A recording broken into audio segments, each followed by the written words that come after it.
Well, I'm thrilled to introduce our professionals who are going to be sharing a variety of practices today.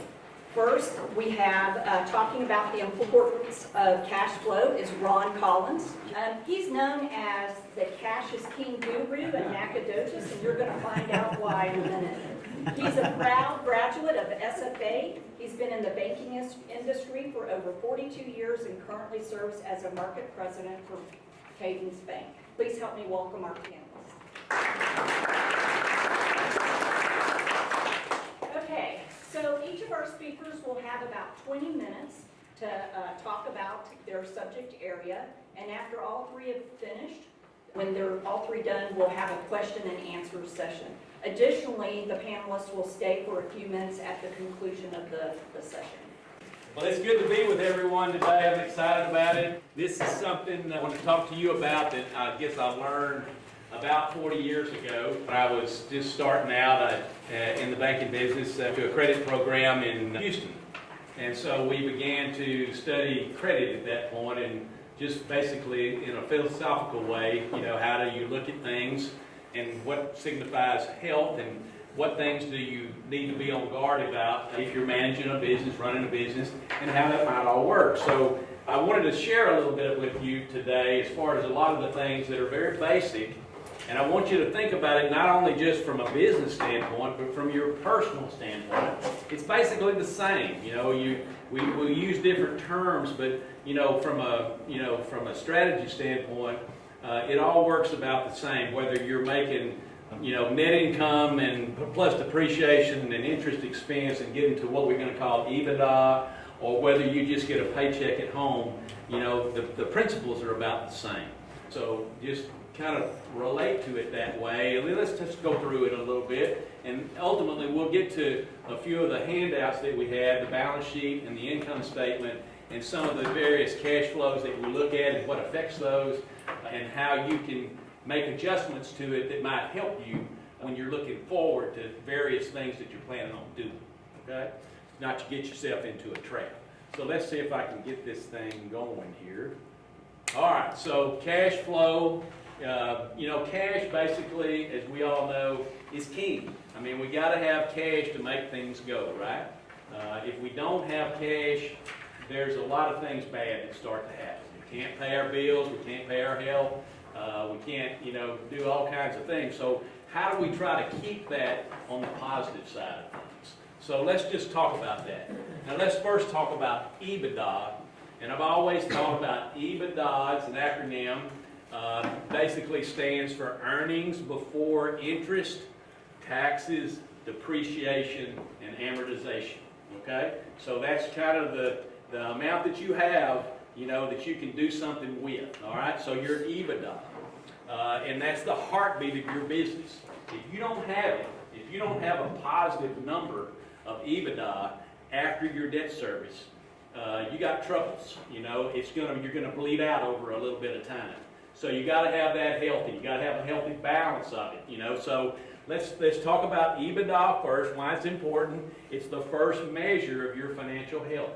Strong EBITDA, hey, probably going to lead to good cash flow. Weak EBITDA, probably going to have suction. Where you start to bleed out, and you don't want that. So it provides cash flow. Negative EBITDA, if you have that, it's going to take away from cash flow. Okay? So in the long run, a business, and you think about this on your personal side of things, a business has to have a positive cash flow and economic profit to be successful. If you don't, you will not be. If you don't have enough income at your home to pay all your bills, something's going to go wrong. I mean, one day you're going to show up and you're not going to have any cash reserves left, and that's where you're going to be. You're not going to be able to pay your bills. And that's a problem. So to determine what we need to calculate debt service coverage, that's the next thing. After we know what our EBITDA is, after we've looked at our earnings before interest, taxes, depreciation, and amortization, then we're going to see, okay, well, how much debt do we have in this company? What do we have to pay? So debt coverage ratio is our EBITDA divided by our debt service. So if we have EBITDA of $50 and debt service of $25, we've got debt service coverage of 2 to 1, right? So that's the kind of thing that we want. Why is it important? Because we want a positive number there. We want a multiple number there because that signifies that not only are we able to pay our debt service out of what we've made, but we're also able to fund some of the cash flow that we need to do other things with. How does the DCR affect my cash flow? Well, a positive DCR ratio, debt coverage ratio, it still provides positive cash flow for us. A negative debt coverage ratio, if we have more debt than we have EBITDA, then we're taking money away from our working capital, right? So we're pulling things down, and that's detracting from our ability to maintain cash flow. So we don't want negative debt coverage ratio. We want a positive debt coverage ratio. We want positive EBITDA, and we want a positive debt coverage ratio, okay? All right, so let's look. Cash flow from operations equals EBITDA and changes in my balance sheet, okay? So we're going to take EBITDA, and then we're going to look at various changes in working capital components that are on my balance sheet. Now, we're going to see all this in a little bit, so don't get too worried about, well, I'm not sure what we're saying here. We're going to take you through a balance sheet, an income statement, and a cash flow statement where you can see exactly what we're talking about. But these are the things that you ought to be thinking about in your business. How do I get there? How do I make my business perform this way? All right, so we look at our cash flow from operations, then we're going to look at changes in receivables. An increase in receivables. If we have an increase in accounts receivable, even though we generated sales, if our receivables go up, that's a detraction of cash flow. If they go down, it's positive. You know, we reduce receivables, we collect our money, we get positive cash flow, right? So we're going to look at that, and then we're going to look at changes in inventory. Again, current assets. Increase is negative, decrease is positive. If we build up our inventory, then that takes away. We got to pay for it, right? We got to pay for that inventory, so it's going to take away from our cash flow. If we can reduce our inventory, it's going to generate positive cash flow. Same thing with fixed assets. Increases negative, decreases are positive. Accounts payable, on the other hand, a liability for us. If we can increase those, it's positive. If we can defer out and not pay our vendors as often as maybe other things, then that would generate cash flow for us, right? If we could write our payables up some, a lot of places do that. It was just at a customer's office not long ago. They said, hey, you know what, we were using our line of credit, you know, a whole lot, and we were kind of really working, our working capital was suffering and whatnot. We went to one of our major vendors, and we changed their terms in their agreement. We changed their terms from 60 days to 30 days. Now, they sold them millions of dollars of product. So can imagine, you know, how much difference that made. Well, all of a sudden their cash flow improves greatly because they reduced those, you know, those accounts receivable, and as a result, they, you know, generated a lot of money back in. They went to their customer, and their customer reduced their payables to our customer, which in turn decreased my customer's receivables, and that sped up their cash flow. So it's those kind of things that you want to look at to make sure that you're trying to adjust things as your business kind of moves forward in its process. You want to be able to manage your trade cycle as much as you can. So we'll talk about trade cycle in just a second. Changes in notes payable, increases again. When you borrow money, that's a positive for you. Paying it back is a decrease. Changes in long-term debt, a positive is an increase. Decrease is a negative. And then changes in capital, the money that you put in to start with, or you add to it as you go, increases your working capital, and as a result, an increase in that is positive, and a decrease is negative. You take money out, you know, you decrease your cash flow ability, okay? All right, so net trade cycle. Let's talk about that for a second. Net trade cycle. You have a couple of things that you're having to manage in your business. One is you got to buy your inventory, and then you got to sell it, and if you have receivables, you're going to have to wait a particular time to collect those. So you got those two things to have to manage on the negative side. Then you have accounts payable that you're going to get to manage on the positive side, okay? So let's say you buy the inventory and you sell it. And then you have receivables until you can collect that. You're kind of trying to balance that with accounts payable or take money that you have in working capital out that you put in to be able to balance that until you get your money back. The more you grow, the more that trade cycle is really important in being able to balance yourself. So normally you're going to have a positive trade cycle, which basically requires cash to be able to cash flow things. So positive when I say the sum of days in receivables and days in inventory minus days in payable. If you look at that number, if it's positive, that means that it's taking you cash flow to be able to fund that, okay? For until you can get your money back out of those receivables, right? Until you can shrink it back down. So that's something that you got to really watch, because if you really turn the gas on a whole lot of sales, you know, as you go along, you know, your negative cash flow is happening until you can turn the corner on your trade cycle. So it does work that way. I know, Garth, we talked about that a little bit. You know, you talk about good sales and bad sales, and if you're generating a bunch of sales that are not really making you much money, and all of a sudden you're tying up all your cash with them, and, you know, until you can collect your money, you know, you're kind of cash poor. And we don't want that as much any more than we can. Now, how do we balance a negative cash flow, though? Let's just say there's good negative cash flow, and there's not so good negative cash flow. So the good cash flow would be sometime when maybe we're having a lot of sales growth, and we're doing all kinds of good stuff, and we're making a lot of money, you know, but our business is operating at that negative trade cycle to some degree, and boy, it's requiring a lot of cash, you know, for us to generate it. Now that's kind of a good cash flow, right?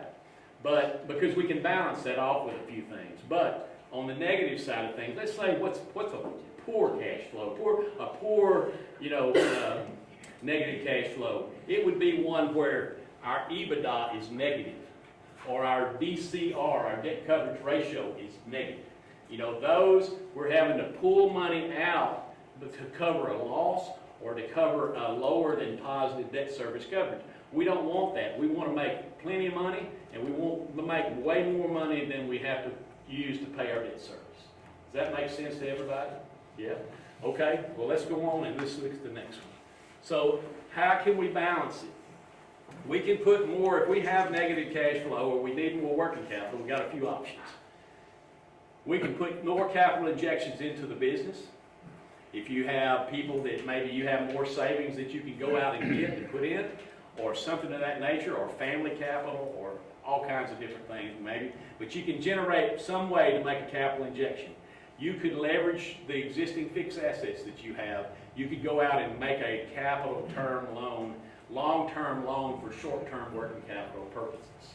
We've seen that happen from time to time. Probably the most desirable thing to do is to have a working capital line of credit. And that working capital line of credit is kind of there to offset that negative trade cycle that you might get into. So let's just say that your receivables and inventory less your payables was tying up $50,000 in cash flow. And you said, man, how am I going to cover it? It's way more than I have, you know, in the bank to be able to cover that. I got to pay my payables. I'm not going to get my inventory. I'm not going to be able to sell my inventory and get my receivables collected in time. What am I going to do? Well, banks be able to provide working capital lines of credit. And those working capital lines of credit look at those inventory and those receivables and say, hey, we'll finance, you know, a portion of those, and you use that working capital that you borrow short term to fund that short term need. And then as you collect the receivables, you sell the inventory, you collect the receivables, then you get the cash and you pay it back down. Now on a small scale, a lot of times those working capital lines of credit are non-monitored. They're not geared to levels of accounts receivable, levels of inventory, and those type of things. It's just an open line of credit. So probably, for the most part, lines of credit that might be in the 50 to even maybe 100,000, depending on what kind of deal it is, might be non-monitored. In other words, if you just need it, you come get it, and that's it. Okay? As we get larger, though, one of the concepts that are used a lot of times is you finance a percentage of your receivables and a percentage of your inventory. So as you grow, that working capital facility can advance to accommodate that growth, balance that negative trade cycle, or positive trade cycle, I guess the way we define it, balance that and then keep your cash in good shape, okay? And that's something that we prepare for before we turn the gas on, as far as our sales and all, as we do projections. And I would say this, Larry and Cassandra both have the ability to strip out, month by month by month of sales and all the things that go into the trade cycle, and know, based on what we anticipate, know how much cash is it going to require. And you take that number and you say, hey, I've got to, at my lowest point, I've got to have $100,000 worth of working capital facility out there on the sidelines, waiting to advance for these times when I anticipate that my business is going to grow, okay? And so that short-term growth is what we're looking at trying to finance, to be able to not run aground. We don't want to run out of cash. So we can look at each of those projections and we can know based on those that we've got enough money, the heartbeat's solid, we've got EBITDA positive, we're positive on debt service coverage, and then we've got enough money to handle that positive trade cycle, that negativity for working capital. We've got that in our hands to be able to generate, to be able to call on when we need it. That makes sense to everybody? Seeing some nodded heads, so let's keep on going. All right, so how do we maintain positive cash flow? We're going to generate a positive EBITDA, we're going to control our cash withdrawals, we're going to generate a positive debt coverage ratio, control sales growth, allow an internal generation of working capital, provide financing for growth in working assets. We're going to inject initial and supplemental capital sufficient to cover needs, employ appropriate working capital facilities to support seasonal growth for liquidity, and before you start, provide those projections, prepare those projections, very important, to know where you're heading and be prepared for it before it gets there, okay? Because it's hard to go to the bank once you're out of money. You walk in and say, hey man, I'm broke, I got to have some money. You don't want to get to that point. You want to do it way ahead of time. That's the time to do it. That's the time to get prepared. All right, so let's see if you've got a handout there. So I'm going to take you through the handout. All right, so here's your balance sheet right here. This is kind of how you start on the left. You can see where we start. We're starting with, we put some money in the bank. We got $50,000 of capital stock that we put in, and we're going to borrow $10,000 on our payables, and we're going to have what's going to make up our assets are $35,000 worth of cash and $20,000 worth of inventory. All right, so that's kind of how we start. Now you can see as we go across there's 1 year, 2 year, 3 year, but you can do this every month to see what you anticipate doing. But in this case, look at our income statement for a second. So our income statement for the first year, net profit was $10,000. Second year, net profit $5,000. Next year, profit was $25,000. If we were doing that every month, it might look similar, It could. Who's to say? But look at our debt service coverage. How did this little company do? So we got debt service coverage. Here's our net income, first year. Net income, we had interest expense of $1,000. We had EBITDA of $11,000. And as far as the debt service coverage, I don't know if I can get there. Yeah, okay, debt service coverage. Only thing we had was $1,000 that we paid in interest expense on our line of credit. So our debt service coverage was 11. Is that a good number? Mm-hmm. Yeah, it's a great number, The second year, not to go back too much, but the second year we buy a building. So you can see that all of a sudden we went into debt. We bought, we bought a building up here somewhere. Where is that? I'm trying to figure out where I'm at here. Okay, so our building, we buy a building and we finance it. And so at that point, we got some debt service to have to deal with. So in that case, our profit was $5,000. We had depreciation. Since we got a building, we had depreciation, non-cash expense, so we add that back. And then our interest expense was $2,000. So we had total EBITDA of 12. All right, so our debt service coverage, our debt service with the building and the interest expense was $7,000. So we still had a positive debt service coverage, right? So all good? We're still good? All right, so let's look at cash flow from operations. Here it is. First year, 11,000. Remember that number? And then we have changes in receivables. Receivables went up. Inventory went up. So our cash flow from operations was what? Negative 39,000. Wow, not a good number. So we had interest expense of 1,000 that we had to pay. So all in all, our net cash flow was minus 40,000. The only good part about that was we started with $35,000, if you'll remember. So we were a little bit short, so what did we do? We go to our line of credit, we draw 10, and we balance that. We had a change in cash of 30,000, but we had 35 when we started, and with the draw, we were able to cover. Okay? This little exercise will lead you right through this. So look at each of the strips, and you can see what we did, and follow that, and see how it went from one year to the next. But the tricks are positive EBITDA, positive debt service coverage, and then doing what's necessary to balance your cash flow and provide sufficient working capital.